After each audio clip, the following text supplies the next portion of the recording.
सलील देशमुखांच्या राजीनाम्यानंतर बैठक। अनिल देशमुखांच्या घरी जिल्ह्यातील नेत्यांची ही बैठक आहे। सलील देशमुख यांच्या मनधरणीचे प्रयत्न सुरू आहेत। सलील देशमुख अजित पवारांकडे जाणार नाही। पवारांच्या राष्ट्रवादीचे प्रवीण कुंटे पाटील यांनी हे वक्तव्य केलंय।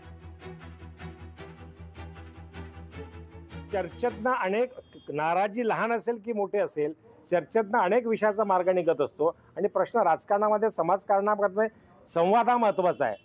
आणि कालपासून आम्ही पुन्हा संवाद साधायला सुरुवात केली। आतापर्यंत संवाद सुरूच होता, पण किंवा जर काही छोट्या मोठ्या घटना घडल्या असतील तर त्या संदर्भामध्ये ती नाराजी दूर करून पुन्हा नव्या ताकदीने त्यांना पुन्हा पक्षामध्ये सक्रिय करण्याचं काम आम्ही जिल्हाध्यक्ष म्हणून निश्चितपणे मी करणार।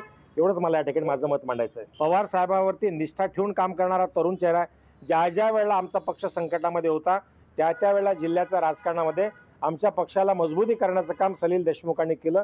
त्यामुळे कुठेतरी त्यांच्या संदर्भामध्ये ते दुसऱ्या पक्षात जातील अशा प्रकारच्या राजकीय वावड्या उठवणं मला असं वाटतं त्यांच्यावर अन्याय करणारी बातमी आहे असं मला या ठिकाणी वाटतं। लोकशाही मराठी ऐका, पहा, जागरूक रहा।